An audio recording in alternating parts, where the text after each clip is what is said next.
바보 계집과 한 방을 쓰게 될 줄이야. 서방님, 사서 삼경은 읽으셨으되 사람의 마음은 읽으셨습니까? 너는 대체 소녀는 귀머거리도 벙어리도 바보도 아니옵니다. 안녕하세요. 장승배기 야담에 오신 걸 환영합니다. 구독과 좋아요는 소중한 인연의 시작입니다. 옛날 옛적 조선 중기 인조 임금이 왕위에 오른 지 얼마 되지 않았을 무렵의 일이었습니다. 정묘오란과 병자오란 사이 전란의 상처가 아직 아물지 않은 시절이었지요. 경기 남부의 작은 고을 청암현에는 봄철을 맞아 혼인철이 돌아왔습니다. 겨우내 얼어붙었던 땅이 녹고 매화가 피어나기 시작하자 고을 곳곳에서는 혼례 준비로 분주했지요. 전쟁이 끝난 지 얼마 되지 않아 백성들은 하루빨리 일상을 되찾고자 애를 썼습니다. 혼인은 단순한 의례가 아니었지요. 그것은 가문의 생존이자 어지러운 세상을 함께 헤쳐나갈 동맹을 맺는 일이었습니다.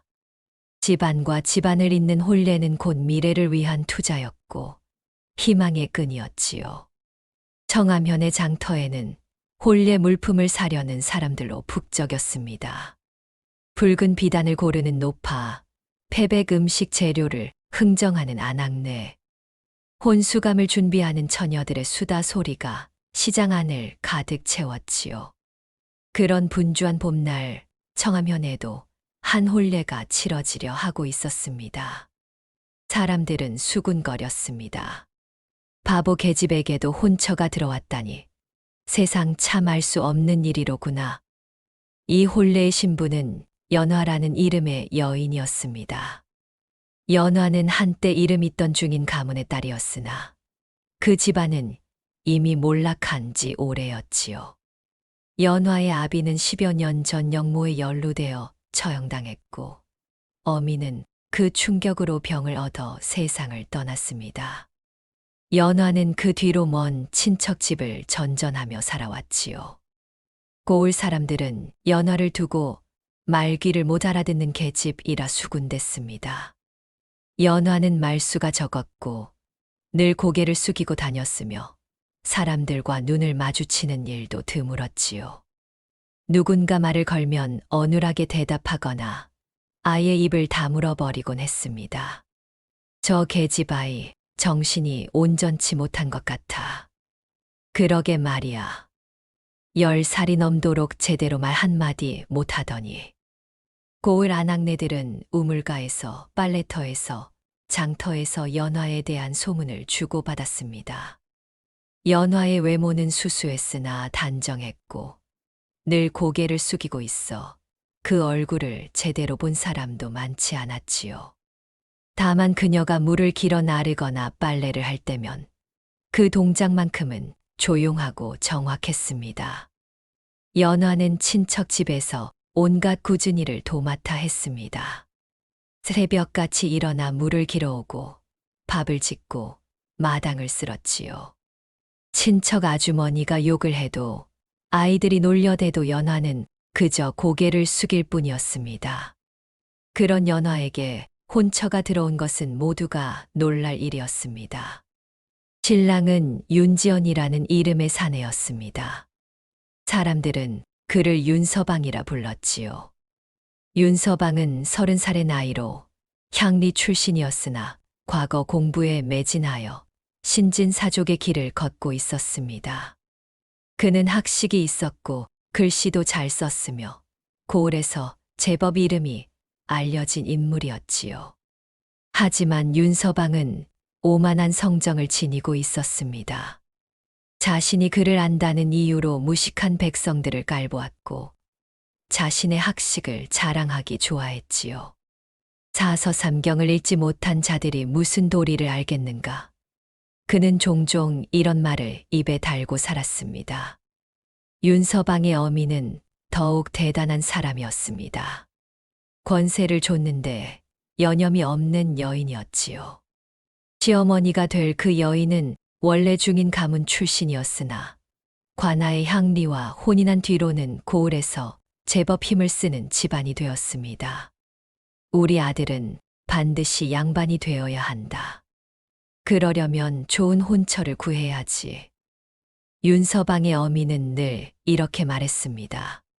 그런데 이상하게도 그녀는 연화의 집안이 몰락했다는 것을 알면서도 이 혼인을 적극적으로 성사시켰지요. 연화의 친척들도 의아해했습니다.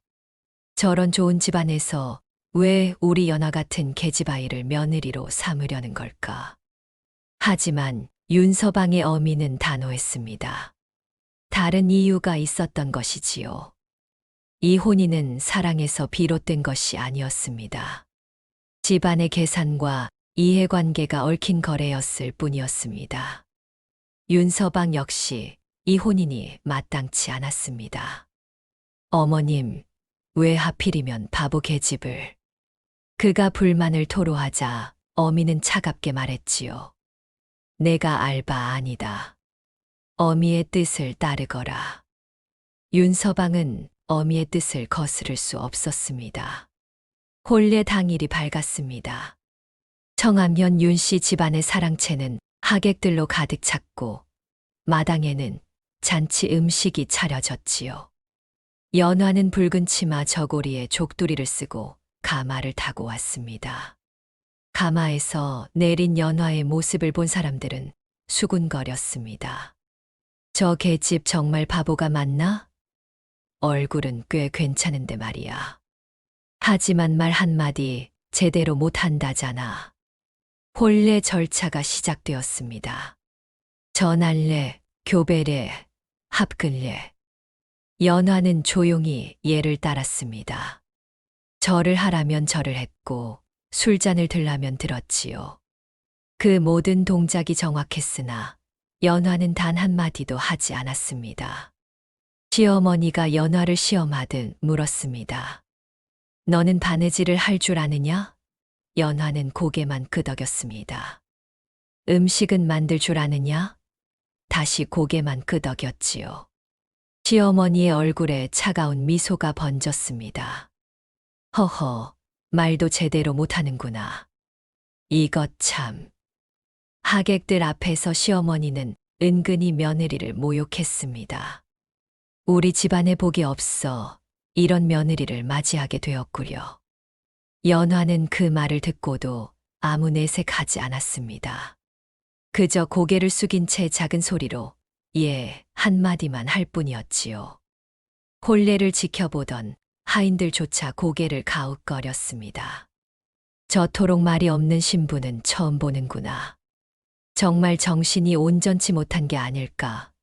하지만 연화는 아랑곳하지 않고 조용히 혼례를 마쳤습니다. 그 침묵은 순종처럼 보였습니다. 하지만 어딘가 이상한 구석이 있었지요. 연화의 눈빛이 너무나 고요했던 것입니다. 바보의 눈빛이라기엔 너무나 깊고 맑은 눈이었습니다. 하지만 아무도 그것을 눈치채지 못했습니다. 혼례를 마치고 첫날 밤을 앞둔 저녁이었습니다. 윤서방은 사랑채에서 친구들과 술을 마셨지요. 친구들은 그를 놀렸습니다. 자네 바보 신부를 맞이했다며 첫날 밤이 걱정되겠군. 허허, 말귀도 못 알아듣는 계집과 무슨 정을 나누겠나. 윤서방은 술잔을 비우며 씁쓸하게 웃었습니다. 어미의 뜻이니 어쩔 수 없지 않은가.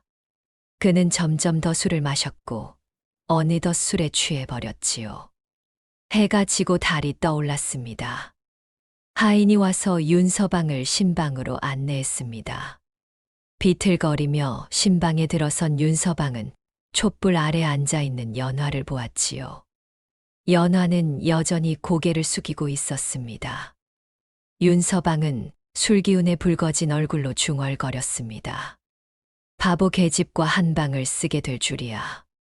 이 무슨 운명의 장난인가. 하필이면 왜 나에게 이런. 그는 자조적으로 웃으며 자리에 주저앉았습니다.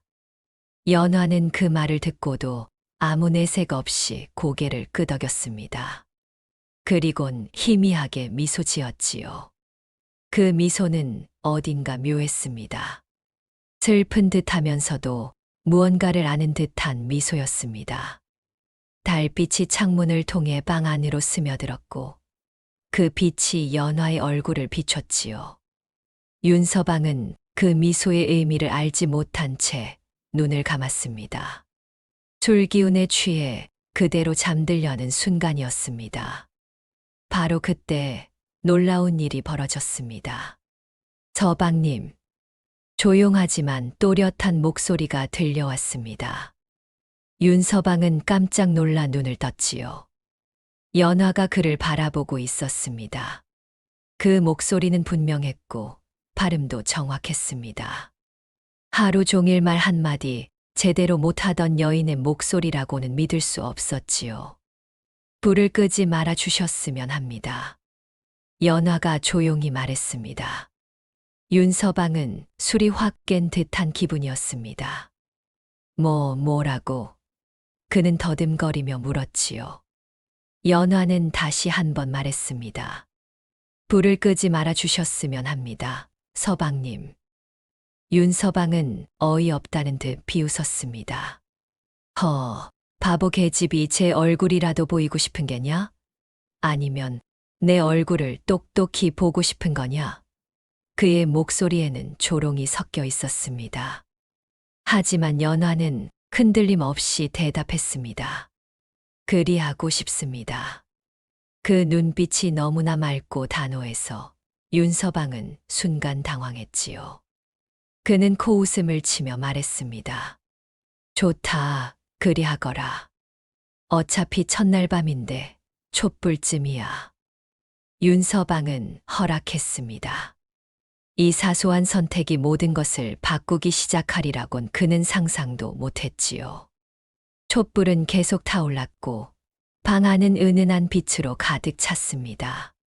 촛불이 밝혀진 신방에서 잠시 침묵이 흘렀습니다. 윤서방은 연화를 바라보았고 연화 역시 그를 바라보았지요. 그때 연화가 다시 입을 열었습니다. 이번엔 전혀 다른 말투였습니다. 서방님, 사서삼경은 읽으셨으되 사람의 마음은 읽으셨습니까? 그 목소리는 분명했고 말씨는 또렷했으며 눈빛은 깊었습니다. 마치 오랫동안 학문을 한 선비가 던지는 질문 같았지요. 윤서방은 충격의 말을 잃었습니다. 너는 대체... 윤서방이 더듬거렸습니다. 방금 전까지 말도 제대로 못하는 줄 알았던 여인이 이처럼 정확한 문장을 구사하다니 믿을 수 없었습니다. 그것도 단순한 말이 아니라 깊은 뜻을 담은 질문이었지요. 연화는 조용히 웃으며 말했습니다. 소녀는 귀머거리도 벙어리도 바보도 아니옵니다. 그 말에 윤서방은 할 말을 잃었습니다. 머릿속이 복잡해졌지요. 이게 무슨 일인가? 하루 종일 말 한마디 못하던 계집이 갑자기. 그럼 낮에는 왜 그리 말을 안 했소? 왜 바보인 척을? 윤서방이 물었습니다. 연화는 차분히 대답했습니다. 아직 때가 아니었기 때문이옵니다. 첫날 밤 오직 서방님과 둘이 있을 때까지 기다렸습니다. 무슨 소리인지 모르겠소. 윤서방은 혼란스러웠습니다. 연화는 천천히 말을 이었지요. 서방님께서는 소녀가 바보라 생각하셨을 것입니다. 고을 사람들 모두 그리 생각하고 있지요. 하지만 진실은 다릅니다. 촛불이 흔들렸습니다. 그 빛이 연화의 얼굴을 비추었고 윤서방은 처음으로 그녀의 진짜 모습을 보았습니다. 그것은 바보의 얼굴이 아니었습니다. 깊은 지혜와 오랜 슬픔이 함께 담긴 얼굴이었지요. 이튿날 아침이 밝았습니다. 연화는 여전히 시어머니 앞에서는 말이 없었습니다. 고개를 숙이고 조용히 일만 했지요. 시어머니는 며느리를 시험하듯 이것저것 시켰습니다. 연화야, 부엌에 가서 아침상을 차려라. 예. 마당도 쓸고 우물가도 정리하거라. 예.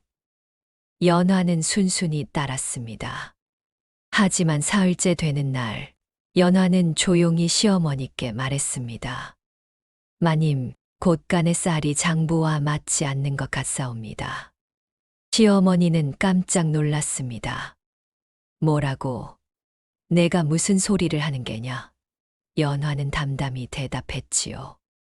장부에는 100가마라 적혀 있으나 실제로는 70가마밖에 없사옵니다. 네, 내가 어찌 그걸 아느냐? 시어머니의 목소리가 떨렸습니다. 연화는 조용히 말했습니다. 어젯밤 곳간을 정리하다 보니 알게 되었사옵니다. 그리고 땅 문서를 보았는데 동쪽 밭의 경계가 잘못 기록되어 있더이다. 시어머니는 입을 다물지 못했습니다. 연화는 계속 말을 이었지요. 또한 안채 다락에 숨겨둔 곡식의 수량은 정확히 27가마이옵니다. 관아에 신고한 수량과는 다르지요. 그 말에 시어머니의 얼굴이 하얗게 질렸습니다. 연화는 한 번도 그 집에 와본 적 없으면서도 마치 오래전부터 살았던 것처럼 집안의 모든 것을 꿰뚫고 있었습니다. 너는 대체? 시어머니가 떨리는 목소리로 물었습니다. 연화는 공손히 대답했지요. 소녀는 그저 눈이 밝을 뿐이옵니다. 바보라 여겨지면 사람들은 방심하고 그 틈에 많은 것이 보이는 법이옵니다. 윤서방은 이 모든 대화를 사랑채에서 엿듣고 있었습니다. 그는 경악했지요. 저 여인이 정말 바보였던 적이 있기나 한 것인가. 그날 밤 윤서방은 다시 연화를 불렀습니다. 두 사람만 있는 방에서 윤서방은 다그치듯 물었지요. 대체 그대는 누구인가? 왜 바보인 척을 한 것이오? 연화는 천천히 입을 열었습니다. 서방님, 소녀는 바보가 아니라 바보인 척 살아온 자이옵니다. 그녀의 목소리는 차분했지요. 어린 시절부터 그리 살지 않으면 목숨을 부지할 수 없었기 때문이옵니다. 무슨 말이오? 윤서방이 물었습니다. 연화는 자신의 과거를 조금씩 풀어놓기 시작했습니다. 소녀의 아비는 영모에 연루되어 처형당했사옵니다. 소녀가 7살 때의 일이었지요. 그건 알고 있소. 하지만 그것과 바보인 척하는 것이 무슨 상관이 있사옵니다. 연화가 윤서방의 말을 끊었습니다. 아비가 끌려가던 날 관아 사람들이 우리 집을 뒤졌사옵니다. 소녀는 다락에 숨어 모든 것을 지켜보았지요. 그들은 말했습니다. 이 집 딸아이가 영특하다던데 나중에 복수할까 두렵구나. 윤서방은 숨을 죽이고 들었습니다. 연화는 계속했지요. 그때 소녀는 깨달았사옵니다. 똑똑해 보이는 아이는 위험하다는 것을요. 영특한 아이는 언젠가 복수할 수 있는 아이니까요. 그래서 그날 이후 소녀는 바보가 되기로 했습니다. 그래서 10여 년을 그러하옵니다. 10여 년을 바보로 살았습니다. 말을 더듬고 숫자를 못 세고 글을 모르는 척했지요. 그것이 살아남는 유일한 길이었사옵니다. 연화의 눈빛에는 오랜 슬픔과 깊은 지혜가 함께 서려 있었습니다. 윤서방은 그제야 깨달았지요. 자신이 알던 모든 것이 거짓이었고 진실은 전혀 다른 곳에 있었다는 것을 말입니다. 그는 물었습니다. 그럼 지금 왜 나에게 진실을 밝히는 것이오? 연화는 조용히 대답했습니다. 이제 때가 되었기 때문이옵니다. 그리고 서방님을 믿기로 했기 때문이옵니다. 그 뒤로 윤서방과 연화의 관계는 묘하게 변했습니다. 낮에는 여전히 연화가 바보 며느리 노릇을 했고, 밤에만 두 사람은 진실한 대화를 나누었지요. 윤서방은 연화를 경계하면서도 점점 끌리기 시작했습니다. 그녀의 지혜에 놀랐고, 그녀의 인내에 감탄했으며, 그녀의 슬픔에 마음이 아팠지요.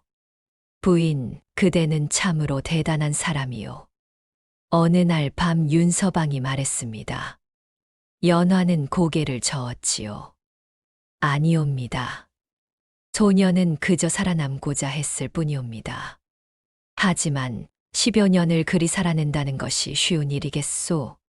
쉬운 일은 아니었사옵니다. 연화가 담담히 대답했습니다. 때로는 정말 바보가 된 것 같아 두려웠고, 때로는 이대로 영영 진짜 모습을 찾지 못할까 무서웠사옵니다. 하지만 살아야 했습니다.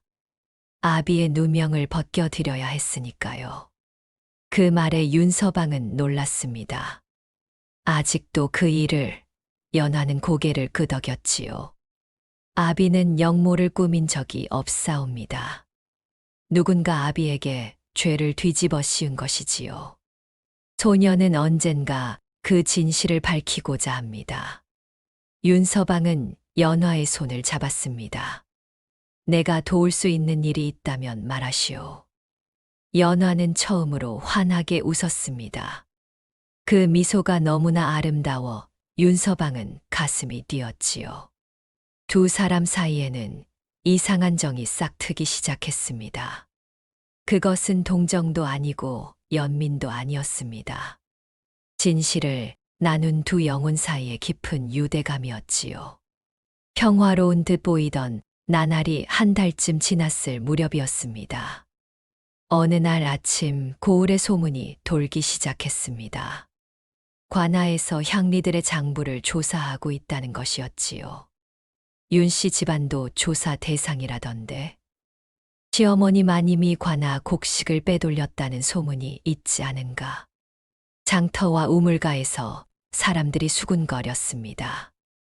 윤서방은 이 소문을 듣고 크게 당황했지요. 어미를 찾아가 물었습니다. 어머님, 이게 무슨 일이옵니까? 관아 곡식을 빼돌렸다니요. 시어머니는 창백한 얼굴로 대답했습니다. 헛소문이다. 누군가 우리 집안을 모함하는 것이야. 하지만 그 목소리는 떨리고 있었지요. 며칠 뒤 관아에서 정식으로 조사관이 나왔습니다. 집안의 모든 장부와 문서를 검토하기 시작했지요. 윤서방은 점점 불안해졌습니다. 만약 어미의 비리가 사실로 드러난다면 집안은 하루아침에 몰락할 것이었습니다. 그날 밤 윤서방은 처음으로 연화에게 도움을 구했습니다. 부인, 어찌하면 좋겠소? 나는 어찌해야 할지 모르겠소. 그의 목소리는 떨리고 있었지요. 연화는 조용히 말했습니다. 서방님, 진실을 마주하셔야 하옵니다. 진실이라니, 어머님께서 정말로 관아 곡식을 빼돌렸는지, 그것이 사실인지 거짓인지를 먼저 확인하셔야 한다는 뜻이옵니다. 윤서방은 고개를 떨구었습니다. 사실 그는 이미 알고 있었지요. 어미가 관아의 곡식을 빼돌려 사복을 채워왔다는 것을. 하지만 인정하고 싶지 않았습니다. 부인, 만약 그것이 사실이라면 나는 어찌해야 하오? 연화는 윤서방의 손을 잡았습니다. 서방님께서는 옳은 길을 선택하셔야 하옵니다. 비록 그것이 고통스럽더라도 말이옵니다. 다음 날 연화는 윤서방에게 자신의 과거를 모두 털어놓았습니다. 두 사람은 뒷산 정자에 앉아 있었고 가을바람이 불어왔지요. 서방님, 소녀가 이 집에 시집 온 것은 우연이 아니옵니다. 연화가 입을 열었습니다. 윤서방은 놀라 그녀를 바라보았지요. 무슨 뜻이오? 소녀의 아비는 영모에 연루되어 처형당했다고 말씀드렸지요. 하지만 그것은 누명이었사옵니다. 연화의 목소리는 차분했으나 그 안에는 깊은 슬픔이 담겨 있었습니다. 누명이라니? 그러하옵니다. 진짜 영모를 꾸민 자들이 아비에게 죄를 뒤집어 씌운 것이지요. 그들은 권력을 차지하기 위해 무고한 사람을 희생양으로 삼았사옵니다. 연화는 천천히 말을 이었습니다. 소녀는 어렸지만 그날 밤을 또렷이 기억하고 있사옵니다. 관아 사람들이 들이닥쳤을 때 그들 중 한 명이 말했지요. 이것으로 우리 계획이 성공했다. 저 중인 놈만 제거하면 된다. 소녀는 다락에 숨어 그 말을 들었사옵니다. 그럼 그 사람들이 누구인지 알고 있사옵니다. 연화가 고개를 끄덕였습니다. 윤서방은 숨을 죽이고 기다렸지요. 연화는 한참 만에 입을 열었습니다. 서방님의 외가, 그러니까 어머님의 친정 가문이옵니다. 윤서방은 충격의 말을 잃었습니다. 뭐라고? 어머니의 친정이. 연화는 슬픈 눈빛으로 고개를 끄덕였지요. 어머님의 오라비께서 당시 관아에서 일하고 계셨습니다. 그분은 더 높은 자리를 원했고 소녀의 아비가 그 자리를 차지하고 있었지요. 그래서 영모를 꾸며 아비를 제거한 것이옵니다. 윤서방은 몸이 떨렸습니다. 그럼 부인은 이 모든 것을 알고 이 집에. 연화는 조용히 대답했습니다. 그러하옵니다. 소녀는 진실을 밝히기 위해 이 집에 왔사옵니다. 윤서방은 혼란스러웠습니다. 그럼 나와의 혼인도 복수를 위한 것이었단 말이오? 그의 목소리는 떨렸지요. 연화는 고개를 저었습니다. 처음엔 그럴 생각도 있었사옵니다. 하지만 서방님을 알아가면서 생각이 바뀌었지요. 소녀가 원하는 것은 복수가 아니라 정의옵니다. 정의.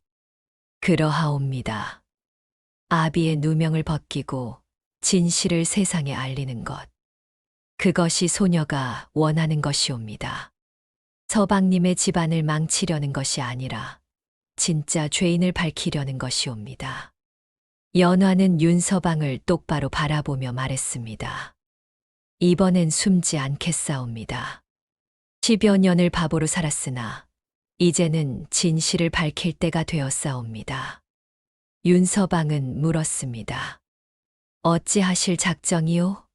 연화는 단호히 대답했지요. 직접 관아에 나서겠사옵니다. 증거를 제출하고 증인을 세우고 진실을 밝히겠사옵니다. 하지만 그것은 너무 위험하오. 어머니의 친정은 아직도 권세가 있는 집안이요. 알고 있사옵니다. 하지만 두렵지 않사옵니다. 연화의 목소리에는 결연함이 담겨 있었습니다. 10여 년을 준비해 왔사옵니다. 바보로 살면서 많은 것을 보고 들었지요. 증거도 모았고 증인도 찾았사옵니다. 이제 모든 준비가 끝났사옵니다. 윤서방은 연화의 손을 잡았습니다. 부인, 나는. 그는 무슨 말을 해야 할지 몰랐지요. 연화는 부드럽게 미소 지었습니다. 서방님께서는 옳다고 생각하시는 대로 하시면 되옵니다. 소녀는 서방님을 원망하지 않겠사옵니다. 그날 밤 연화는 윤서방에게 모든 증거를 보여주었습니다. 10여 년간 모아온 문서들, 증인들의 진술서, 당시 사건의 기록들이었지요. 이것은 당시 관아에서 작성한 문서이옵니다. 보시다시피 아비의 신문 기록에는 모순이 많사옵니다. 연화는 하나하나 설명했습니다. 윤서방은 그 문서들을 보며 점점 놀라워했지요. 이 모든 것을 어떻게. 바보로 사는 동안 사람들은 소녀를 경계하지 않았사옵니다. 그 틈에 많은 것을 얻을 수 있었지요. 연화는 또 다른 문서를 꺼냈습니다. 이것은 어머님의 오라비께서 당시 주고받은 서신이옵니다. 여기에 영모를 꾸민 흔적이 고스란히 남아있지요. 이런 증거를 어떻게 어머님의 친정에서 일하던 하인이 있었사옵니다. 그는 진실을 알고 있었으나 두려워 말하지 못했지요. 소녀는 그를 찾아가 설득했고 이 문서를 얻었사옵니다. 윤서방은 경악했습니다. 연화가 얼마나 치밀하게 준비해왔는지 깨달았지요. 그녀는 결코 바보가 아니었습니다.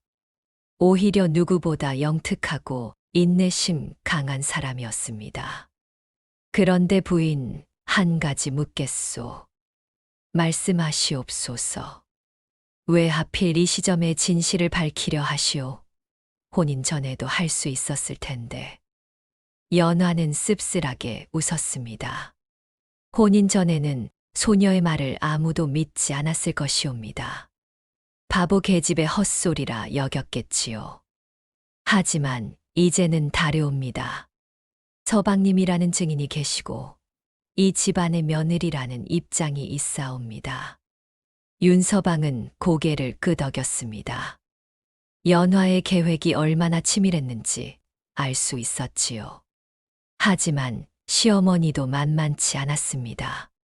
며느리의 수상한 행동을 눈치챈 그녀는 연화를 의심하기 시작했지요. 어느 날 시어머니는 연화의 방을 뒤졌고 숨겨둔 문서 일부를 발견했습니다. 이것이 무엇이냐? 시어머니가 연화를 다그쳤습니다. 연화는 침착하게 대답했지요. 보시다시피 문서이옵니다. 내가 감히 우리 집안을 조사했단 말이냐? 너는 마녀다. 요물이야. 시어머니는 연화를 모함하기 시작했습니다. 고을 사람들에게 며느리가 집안을 망치려 한다. 저주를 거는 마녀라고 소문을 퍼뜨렸지요. 저 계집을 당장 쫓아내야 한다. 시어머니는 윤서방을 불러 명령했습니다. 어머님, 그것은. 윤서방이 망설이자 시어머니는 소리쳤지요. 내가 나를 거역하려느냐? 효자인 줄 알았더니. 윤서방은 괴로워했습니다.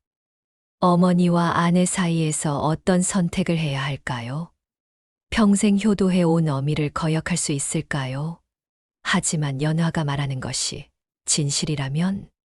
그날 밤은 유난히 길고 어두웠습니다. 윤서방은 잠을 이루지 못했지요. 연화 역시 마찬가지였습니다. 두 사람은 각자의 방에서 밤을 지새웠습니다. 모든 것을 잃을 위기였습니다. 집안도, 명예도, 가족도 모든 것이 무너질 수 있는 상황이었지요. 연화는 생각했습니다. 여기서 물러서야 할까? 아니면 끝까지 가야 할까? 새벽이 밝아왔습니다. 윤서방은 결단을 내렸습니다. 길고 긴 밤을 지새운 끝에 그는 마침내 자신이 가야 할 길을 찾았지요. 그는 어머니를 찾아갔습니다. 어머님, 용서하십시오. 시어머니는 차갑게 말했습니다. 용서. 내가 나를 배신하고도 용서를 구하느냐? 아니옵니다, 어머님. 소자는 어머님을 배신하는 것이 아니라 진실의 편에 서고자 하는 것이옵니다. 윤서방의 목소리는 떨렸지만 단호했습니다. 어머님께서 관아 곡식을 빼돌린 것도, 외삼촌께서 무고한 사람을 영모로 몰아 죽인 것도 모두 사실이옵니다. 소자는 더 이상 이를 덮을 수 없사옵니다. 내가 무슨 소리를 하는 게냐? 어머님, 효도란 어머님의 잘못까지 덮어주는 것이 아니옵니다. 진실을 직시하고 바로잡는 것이 진정한 효도라 생각하옵니다. 시어머니는 아들을 믿을 수 없다는 표정으로 바라보았습니다. 윤서방은 연화를 찾아갔지요. 부인, 나는 결심했소. 당신과 함께 관아에 가겠소. 연화는 놀라 물었습니다. 정말이옵니까? 그렇소. 비록 어머니와 외가를 고발하는 일이 되겠지만 그것이 옳은 일이라 생각하오. 윤서방은 처음으로 권세가 아닌 진실을 택했습니다. 평생 어머니의 뜻을 따라 살았고 집안의 명예를 최우선으로 여겼던 그였지만 이번만큼은 달랐습니다. 두 사람은 함께 모든 증거를 관하에 제출하기로 했습니다. 연화가 10여 년간 모아온 문서들, 증인들의 진술, 시어머니, 친정 가문의 비리 기록까지 모두 내놓기로 한 것이지요. 이것이 부부로서 그들이 함께 내린 첫 진짜 선택이었습니다. 사랑이 아닌 계산으로 맺어진 혼인이었지만 이제 두 사람은 진정한 부부가 되어 가고 있었습니다. 윤서방은 떨렸지만 연화의 손을 꽉 잡았습니다. 연화도 그의 손을 잡았지요. 함께 가시겠사옵니까? 그렇소, 함께 가겠소. 관아의 신문장은 사람들로 가득 찼습니다. 윤씨 집안의 며느리가 시댁 친정을 고발했다는 소문이 퍼지자 온 고을 사람들이 몰려들었지요. 사또가 위엄 있게 자리에 앉았습니다. 윤지연과 그 부인 연화, 앞으로 나오너라. 두 사람이 나섰습니다. 연화는 더 이상 고개를 숙이지 않았지요. 똑바로 사또를 바라보았습니다. 부인, 그대가 제출한 증거가 사실이냐? 그러하옵니다. 사또 나리. 연화의 목소리는 또렷했습니다. 구경하던 사람들이 웅성거렸지요. 저 여인이 바보 아니었나? 말을 저리 잘하네. 연화는 하나하나 증거를 제시했습니다. 10여 년 전 영모 사건의 모순점, 시어머니, 친정 가문의 서신, 증인들의 진술이 모두 공개되었지요. 시어머니의 오라비가 끌려왔습니다. 너희가 무슨 근거로 나를... 하지만 증거는 명백했습니다. 그가 주고받은 서신, 당시 관아 기록의 조작 흔적, 모든 것이 드러났지요. 관아에서 조사를 진행할수록 진실은 더욱 분명해졌습니다. 연화의 아비는 영모를 꾸민 적이 없었고 모든 것은 권력을 차지하려는 자들의 음모였던 것입니다. 시어머니도 체포되었습니다. 이것은 며느리의 모함이다. 하지만 관아 곡식을 빼돌린 증거까지 드러나자 그녀도 더 이상 발뺌할 수 없었지요. 사또는 엄숙하게 선언했습니다. 연화의 아비 연성재는 억울한 누명을 쓰고 죽었도다. 그의 죄를 씻어주고 명예를 회복시켜 주노라. 관아 아니 술렁였습니다. 수십 년 만에 진실이 밝혀진 순간이었지요. 연화는 그 자리에 엎드려 눈물을 흘렸습니다. 아버님, 이제 편히 쉬십시오. 윤서방은 연화의 어깨를 감싸 안았습니다. 그도 눈시울이 붉어졌지요. 비록 자신의 가족을 고발하는 일이었지만 이것이 옳은 일임을 그는 알고 있었습니다. 신문이 끝난 뒤 사람들은 연화에게 몰려들었습니다. 마님 정말 바보가 아니셨군요. 어찌 그리 오랜 세월을 속이셨나이까. 연화는 차분히 대답했습니다. 속인 것이 아니라 살아남은 것이옵니다. 사람들은 비로소 깨달았지요. 연화가 늘 고개를 숙이고 다녔던 이유를, 말을 더듬고 바보처럼 굴었던 연기를 말입니다. 7살 때부터 소녀는 바보로 살았사옵니다. 그렇지 않으면 목숨을 부지할 수 없었지요. 연화가 말했습니다. 사람들은 바보를 경계하지 않사옵니다. 그 틈에 소녀는 많은 것을 보고 들을 수 있었습니다. 고을의 한 노인이 물었습니다. 그럼 글도 아셨단 말이오? 그러하옵니다. 아비께서 가르쳐 주셨지요. 하지만 사람들 앞에서는 한 번도 드러내지 않았사옵니다. 장부를 읽는 것도, 그것도 아비께 배웠사옵니다. 바보인 척 하면서도 혼자 있을 때는 늘 공부했사옵니다. 사람들은 감탄했습니다. 연화의 지혜와 인내심에 고개가 절로 숙여졌지요.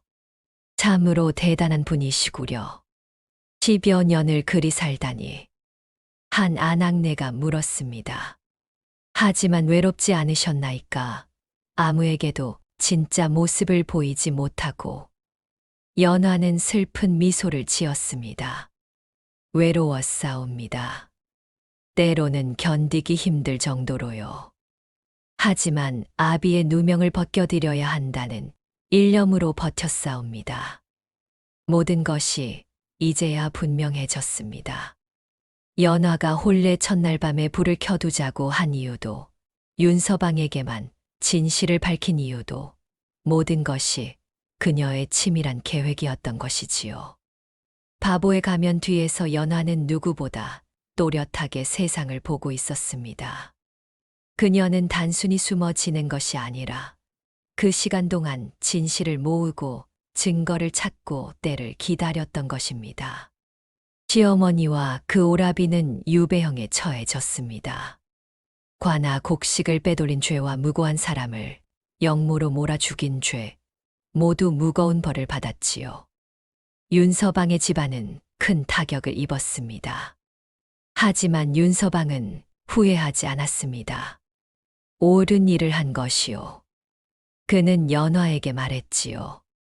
비록 집안이 어려워졌지만 마음만은 편안하오. 윤서방은 그 일을 계기로 크게 변했습니다. 오만을 버렸지요. 그는 깨달았습니다. 진정한 학문이란 글만 읽는 것이 아니라 사람을 이해하는 것이며, 진정한 효도란 부모의 잘못까지 덮어주는 것이 아니라 바른 길로 이끄는 것임을 말입니다. 부인, 당신이 없었다면 나는 평생 오만 속에서 살았을 것이요. 윤서방이 말했습니다. 연화는 부드럽게 웃으며 대답했지요. 서방님이 진실을 택하지 않았다면 소녀도 이 길을 걸을 수 없었을 것이옵니다. 우리는 함께 옳은 길을 걸은 것이옵니다. 그 뒤로 윤서방은 학문에 더욱 정진했습니다.